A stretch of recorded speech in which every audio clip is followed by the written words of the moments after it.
Գյուրջան Կասկադ, հասանելի բնակարաններ 65 ամիս մարման ժամկետով։ Հայ առաքելական եկեղեցու թիրախավորման անդրադառնալով իշխանությունների, սա եթե դիտարկենք նախորդին Ստամբուլյան օրակարգերի համատեքստում, ուղիղ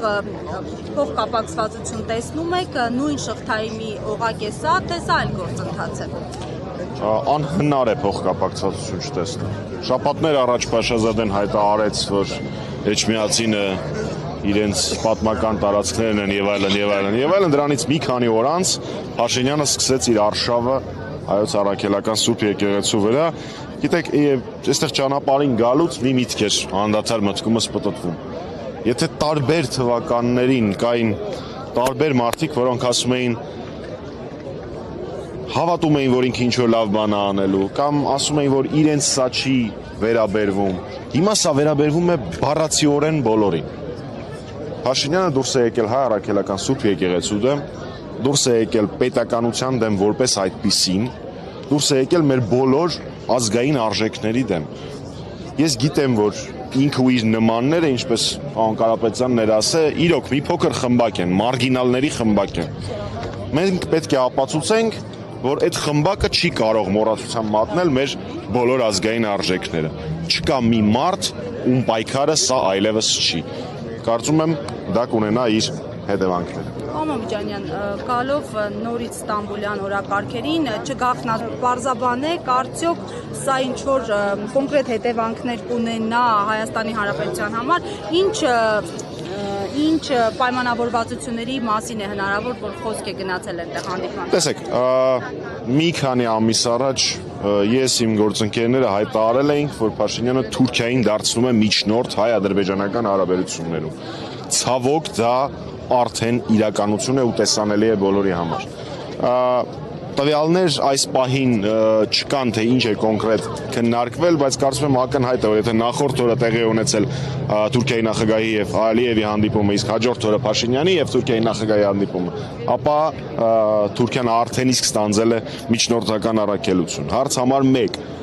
Վերանալով նույնիսկ մի պահ չքննարկելով, թե ինչ են պայմանավորվածությունները, մեզ ձեռ է տալիս, որ Թուրքիան լինի Հայաստանի եւ Ադրբեջանի միջև հարաբերությունների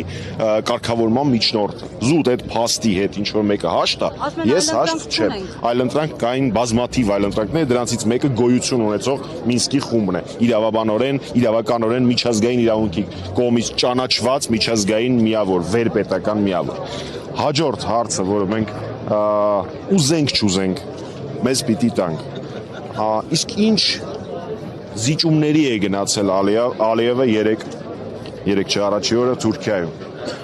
Ըստ մամուլում շրջանառվող տեղեկությունների պայմաններից մեկը եղել է շարունակել եւ ավարտին հասցնել եկեղեցու դեմ արշավը, հրաժարվել Հայաստանում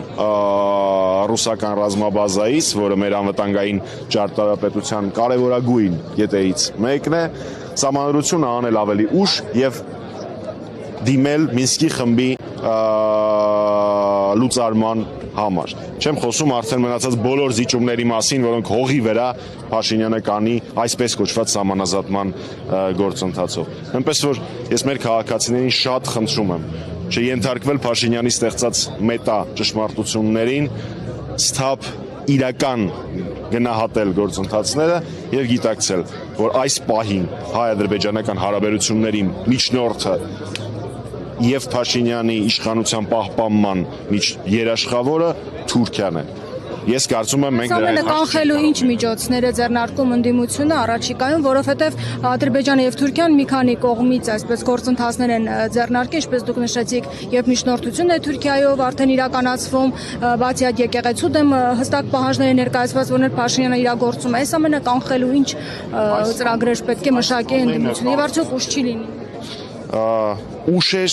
դեռևս 2018 թվականի ապրիլի 25-ից սկսած, այնպես որ այդ հարցը ուշ չի լինի։ Ուշ էր դեռևս 2018-ի ապրիլի 25-ից, հանրապետականը 2018-ի ապրիլի 25-ից պայքարում է։ Մի քանի տրամաբանական կետերով գանք, թե ինչ է պետք անել։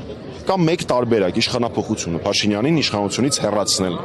այլ որևէ լուծում գոյություն չունի։ Առաջին դրույթ։ Երկրորդ, դրան հասնելու ամենաիրատեսական, հնարավոր ամենահավանական տարբերակը իմպիչմենտի գործընթացն է, որը նախաձեռնել է Հանրապետական կուսակցությունը եւ պատիվ ունեմ խմբակցությունը Դավիթ Համբարձումյանի տեխնացությամբ։ Ինչպես է դա արվելու։ Իհարկե բոլորիս համատեղ պայքարով, առանց լայն ժողովրդական կոնսոլիդացիայի այդ գործընթացը հնարավոր չէ։ Եվ դուք կարող եք տեսնել, թե Դավիթ Համբարձումյանի կոչով, մեր բոլորի նախաձեռնությամբ արդեն իսկ ինչ հոծ բազմություն է հավաքվել այս պահին իր աջակցությունը ցուցադրելու առաքելական Սուրբ եկեղեցուն, բայց վստահ եմ, որ այս բոլոր հավաքված մարդիկ ու հազարավոր այլ մարդիկ գիտակցում են, որ եկեղեցու դեմ արշավը եւ Փաշինյանի իշխանության մնալը փոխկապակցված իրադարձություններ են։ Ուստի եթե դու ուզում ես պաշտպանել եկեղեցին, ապա պիտի պայքարես Փաշինյանի հեռացման համար։ Բոլոր քաղաքական, բարդ վերլուծական տեքստերի ժամանակները վաղուց արդեն անցել են։ Ժամանակն է գործանել։ Փաշինյանին վեհապարին հեռացնել այդ գործընթացը, որ մեկնարկել է։ Որ Փաշինյանը հայ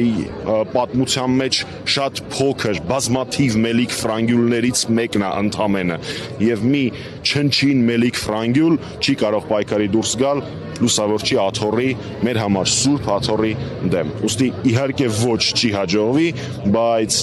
այդ պաշտպանությունը, Սուրբ աթոռի պաշտպանությունը պիտի իրականացվի նաև մեր ձեռամբ։